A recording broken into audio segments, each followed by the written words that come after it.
So now that I have all my buildings put together, at least to the extent that I want to at this stage, and I have my little stoops made as well, I've organized them in accordance with the layout that's in the material and cutting guide. Now, above this point, this line here, all of these buildings and the stoops kind of just nestle together. And the same thing below that line down in this area. Oh, everything pretty much nestles together. We'll talk about building K here in a moment. But one thing is that if you put all of these together that have nestled together and then all of these, you can see that there's a line that goes straight across and where to take this unit in reference to the top unit.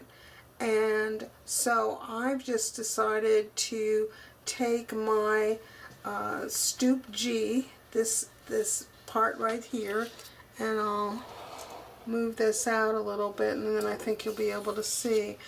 So I have G, and hence the rest of everything in this unit.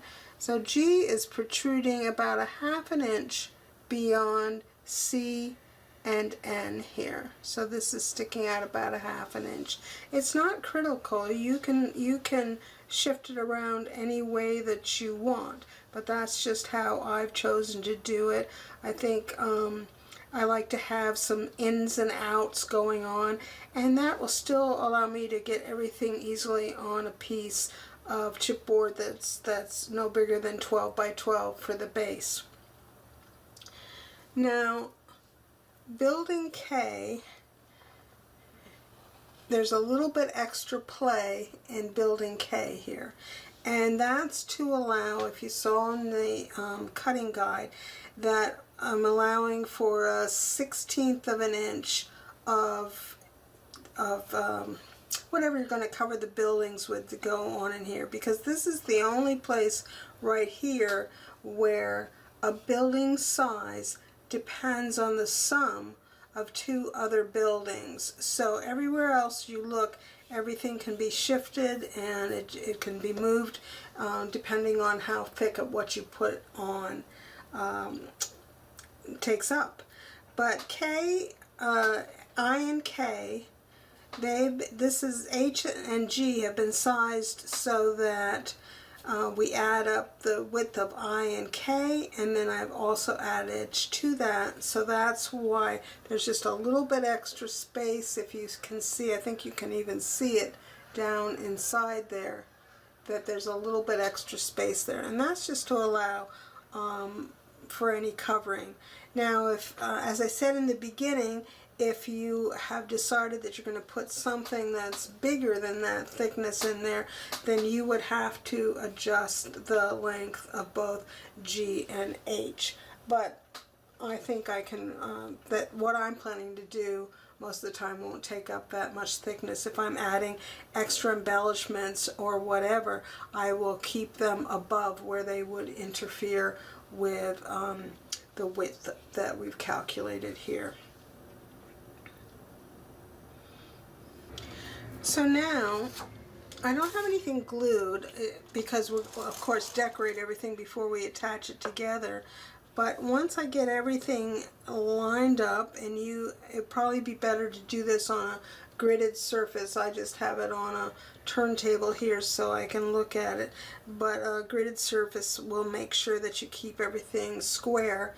What I want to do is just do some markings on each of the buildings to know where it's overlapping, so that when I go to decorate them, I don't put anything thick, the thicker embellishments. Like I'm going to probably do this as a little Christmas project, so if I was having a wreath or something like that, I wouldn't want it to, on building N here, to come down in this area where it's going to be abutting to building O. So I'm going to just go around and mark those areas and then probably put some cross hatching on them, just so that I know where to limit the thickness of my coverings and decorations for the buildings. So I'll go ahead and get that done next.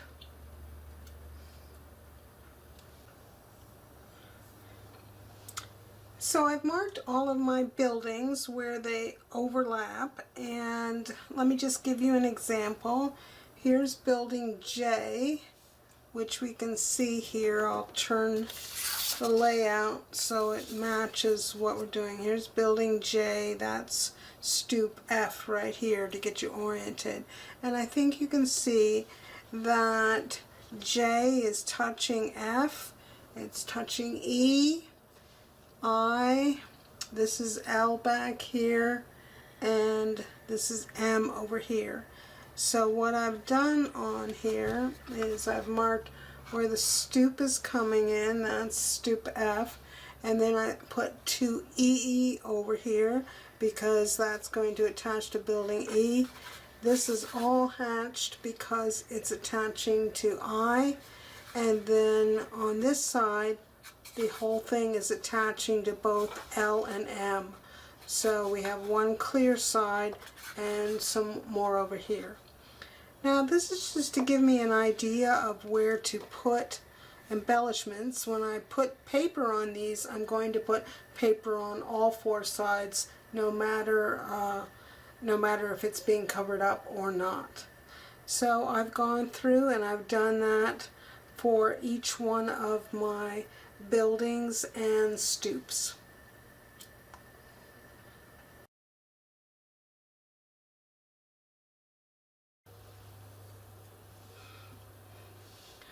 Now to finish each one of the buildings, I've put finishing strips along the corners, and these are just strips of cardstock. I use 65 pound, a lighter weight, that I cut 3/4 of an inch, scored in the center, and put 1/4 inch score tape on either side, and then put them around the edges.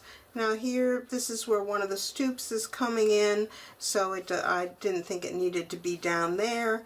And here, this side has nothing on it, you know, so, and here I just kind of ran out and there's nothing over here. So, you know, you don't have to put it on every single one. I'm trying to stay consistent up here on the tops so that when the roofs come down, they will fit symmetrically all around. And then I think you can also see that up here at the top, I made some markings. On this particular building, I'm not having anything that is I need to attach, so I've already put the top and the bottom in, and I've put the building designation here in the middle, and then I've also written on there which side faces which direction, so that once the paper gets on these sides and I can't read what sides they're going to, I'll know which way to orient the building.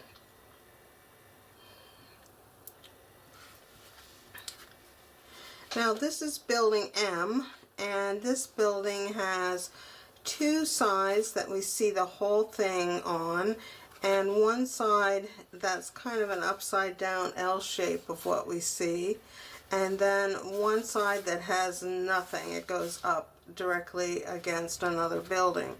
So here, this is the side that's going up against the other building, and it's just the base paper that I used for these other 3 sides. And I prepped all of them with score tape around the outside, and I've also put another little piece of score tape right here in the center. And these pieces, I don't know if you can tell, I'll try to turn this on the edge a little bit, and these have some dimension, these decorations, and that's because they are not going to sit up next to any building, so it's okay that they have some dimensions, and that's on these 2 open sides here that these 2 will go. Also, the roof will overhang the top of the building by about 1/4 of an inch, so keep that in mind when planning your decorations.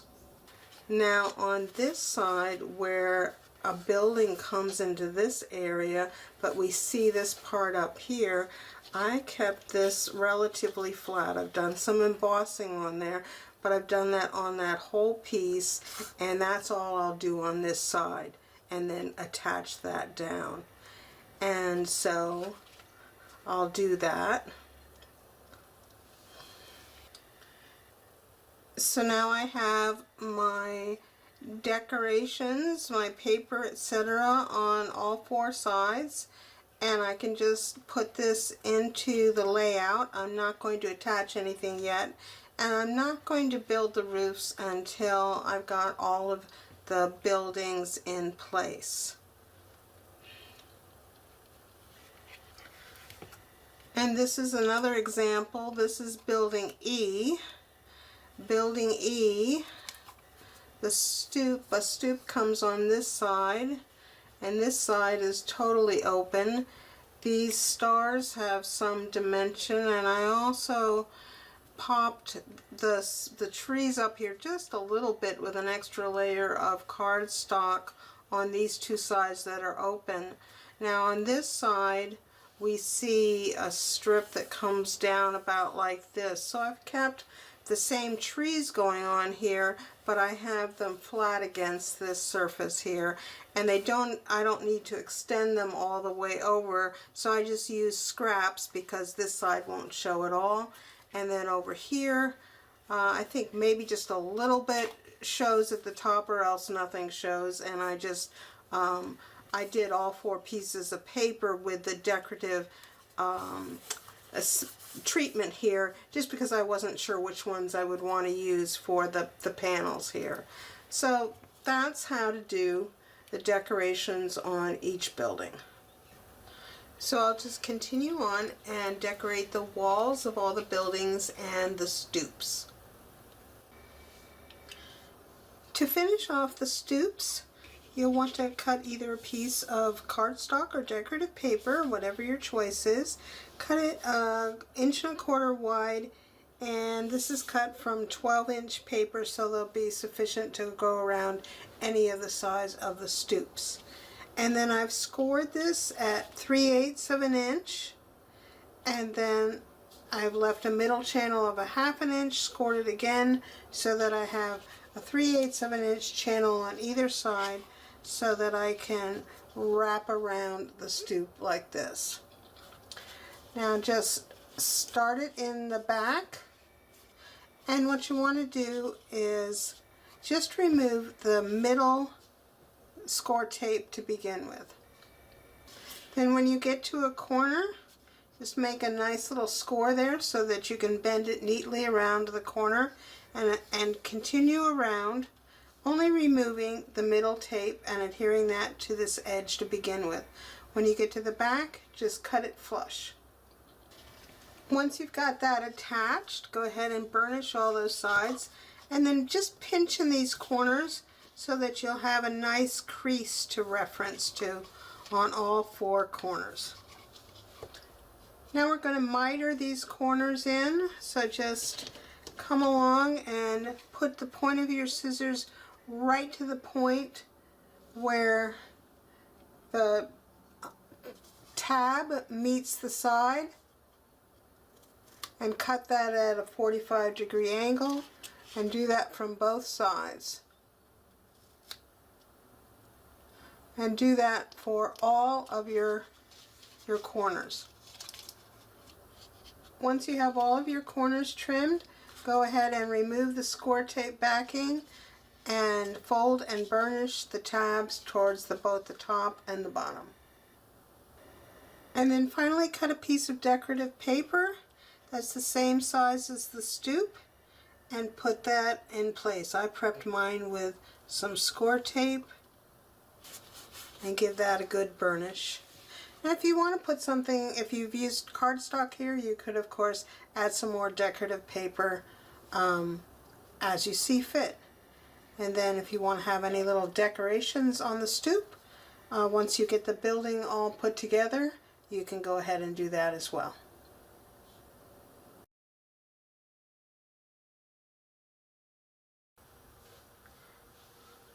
Once all the building walls and the stoops have been decorated however you want them, it's time to put the buildings together. Now I have, as you can see, I haven't finished my decoration here, but this is just for demonstration purposes. The process is the same, but you would wait to do this until your buildings and stoops have all been decorated. So we'll again refer to our layout here, and we'll start putting these buildings and stoops together in sets of 2. And you can see I've got them color coded here. So here A and C are the same color, and we would go ahead and attach A and C together. Just use, depends on what you've covered your papers with. You could use wet glue, you could use probably a matte medium or a thicker matte medium, but whatever you will hold your buildings together, that's what you want to do. And just get them put together in sets of 2. You can see I've got mine already done, and make sure they're thoroughly dry in those sets of 2. And it's a good idea as you're gluing these units together to use your gridded mat to help you keep everything square. Then our next step would be using this dividing line to put the set of these 3 units together, the AC unit, the BD unit, and the EF unit. So it's these 3 separate units would get glued together. And make sure you keep it nice and flat along this edge that's going to adjoin to this part over here. Now I've taken building K, that's our tall one, out for now, and our next step would be to put the GH unit together with the IJ unit, and again watch that this area over here is flat. Now once you've put the GHIJ unit together, you take the NO unit, and it sits back here, remember, a ½ inch from the corner here of G. Now you may need to adjust that. I'm going to drop in K, and the key here is that K and O, right here, K and O, let me shift this over a little bit so you can see that better. That right here is K and O, that O won't come past that. Now there can be a little extra room in here.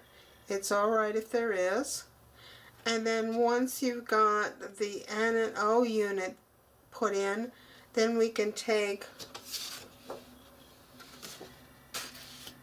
our LPMQ unit and slide that in and attach that. Now you can either glue the K unit in, or it can just slide in there. It may not fit tight up against these buildings depending on how thick the materials you use to cover it, the sides of K are. So once you've done that, you can come and join the top unit on and let everything thoroughly dry so that you have one connected structure.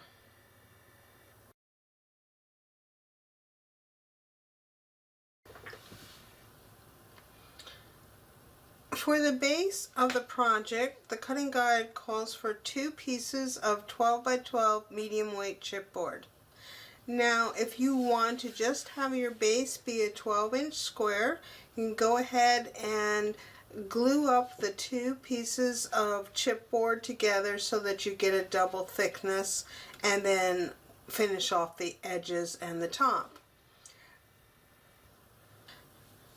There is another alternative, and that is to not keep it square, but kind of cut in and go around the shapes of the buildings. So let's look at that. So I've taken my glued up unit of buildings and I've placed it on just one sheet of the medium weight chipboard. And now decide where I want to do any cutouts. And for instance, up here in this corner, I might want to take a section off here, or down here in this corner a little bit off, you know, wherever you want to, if you want to do that. Now you would do that just on before you do your glue up, because it's difficult to cut the 2 layers of chipboard once they've been glued up. So just trace out any kinds of cutouts that you want on one piece of chipboard, and then use that as a template to cut out the second piece of chipboard, and then do the glue up to get 2 layers. And once you have your 2 layers glued up, in the materials and cutting guide, it calls for cutting some pieces of cardstock that are 7/8 of an inch wide, and then when you score it 3/8 and 1/2 inch, and that will create this 1/8 inch channel. I hope you can see that there. And then you've got score tape on either side, and that will give you a nice way to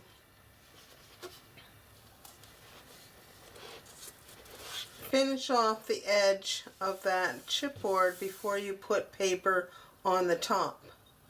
Now if you've made some cutouts, just make some release cuts and follow along the edge of your outline and do that, and then cut a piece of decorative paper to fit on the top.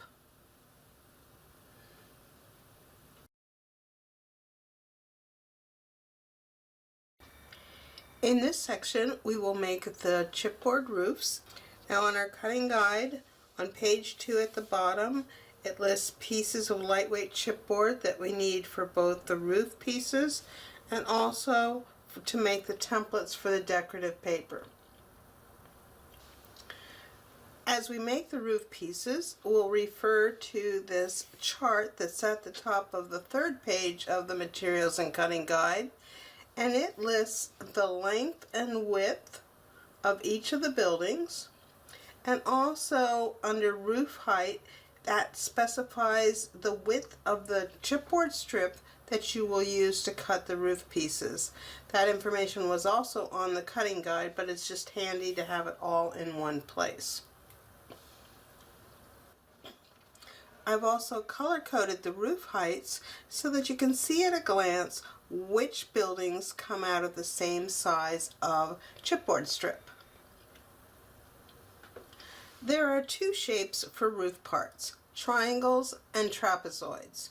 Square buildings, the roof has 4 triangles, and for a rectangular building, the short sides are triangles and the longer sides are trapezoids. So I've zoomed in a little so that you can more easily see the chart and the marking and measuring process.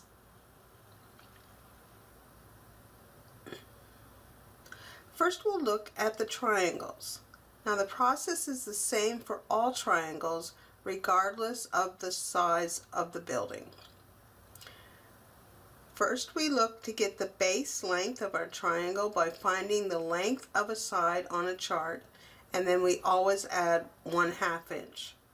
For example, if we were to work on building K, the length of the side is 1 1/2 inches, so we would add 1/2 inch to that to get a base of 2 inches.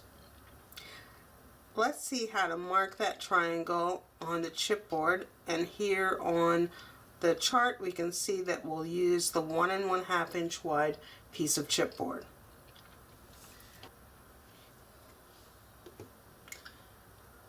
This is my 1 1/2 inch piece of chipboard. I'm going to use my mat here, and on the bottom I'll mark 2 inches for the base. To locate the top center point of our triangle, we always take whatever our base length is and divide it by 2.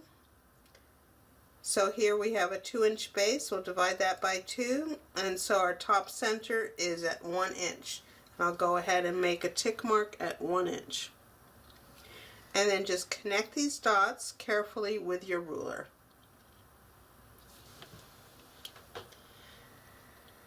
And now I've connected my dots, and you can see I have my first triangle laid out here.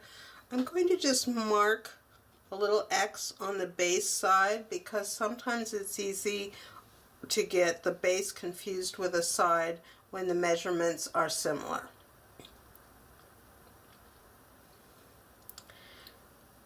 We can mark additional triangles and just kind of flip-flop them on our piece of chipboard by marking the next one with a base 2 inches over on the top side here,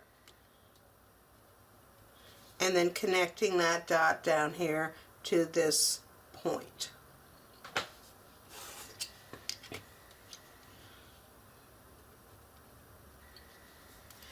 You can see I marked the base of this triangle as well. And so we'll just look at our chart for everything that uses 1.5 inch chipboard and count up how many triangles we need. Building K is square, so we need 4 triangles for it. And building C is a rectangle, so we just need 2 triangles. So that's a total of 6 triangles on the 1.5 inch piece that I would measure and mark. Once I have my 6 triangles, I'll use my scissors and carefully cut on the lines so that I can have my shapes. Once I've cut the triangles, I'll make sure to label them for the building they pertain to. So we have all of our pieces we needed for building K, and for building C we have the triangles for the short sides. Now we need to look at the trapezoids for the longer sides.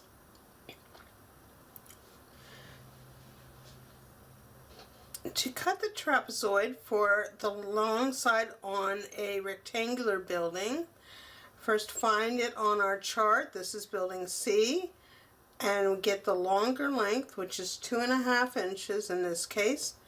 And much like the triangles, we always add 1/2 inch to that length. So if this length was 2.5, we'll add 1/2 inch. So the base of our trapezoid would be 3 inches. So here I've lined this piece up on my gridded mat, and I'll mark 3 inches down here on the base. Now we can reuse this angle that we cut because the angles on the trapezoid are the same angles that we use for the triangles for that building. So you can see here that this corner comes in 1 inch on this side, and what we want to do is mirror that on the right side. So I'm going to take my 3 inch mark that I put on the bottom and just transfer it up here to the top, and then measure in 1 inch to the left of that. And when I connect these dots, I'll get that mirror image of the angle on the left side. I need 2 of these trapezoids, so I can just come up here to the top and measure over my 3 inches. Take that mark, put it down here at the bottom, and then come in 1 inch to mirror that angle again and connect those dots. And now I have my 2 trapezoids I need marked out, so I can just carefully cut on those lines and get the shapes we need. And then of course I'll put the letter designation on them as well. So we'll follow those same steps to make all the other triangles and trapezoids that we need for the other buildings. For example, here I have the 1.75 inch chipboard, and we use that, as we can see, for many of the buildings here. In fact, it's used for 7 of the buildings, all the buildings that have a 2 inch side on them. So remember that our rule is we take the length of the side, which in this case would be 2 inches. We always add a 1/2 inch to get the base. So our base is now going to be 2.5 inches that we can mark out here. And then to find the first center point of the triangle, take that base of 2.5, divide it by 2 to get 1 1/4 inches, and mark in 1 1/4 inches to get that first center point. Now here, because we have so many buildings, just add up that and see how many triangles you need. That's why we've cut so many pieces of chipboard at 1 3/4 inches. So you'll need to do this on several strips in order to get the number you need of triangles. And let's see, we've got 5 square buildings, so that's 20 triangles, and 2 rectangular buildings that have 2 inches sides, so that is 4 more triangles. So we'll need 24 triangles in all out of the 1 3/4 inches.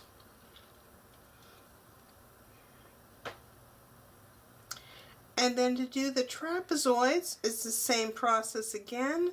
Find the length here for the 1 3/4 inches. It's buildings H and I. So for building H, the long side is 3 3/4 inches. Add a 1/2 inch to that to get a base of 4 1/4 inches. Remember to mirror the angles that we used for the triangles so that the edges of our trapezoids come in 1 1/4 inches. And then for building I, that trapezoid, the length of the long side here is 3 1/2 inches. Add our 1/2, and the base of that trapezoid will be 4 inches.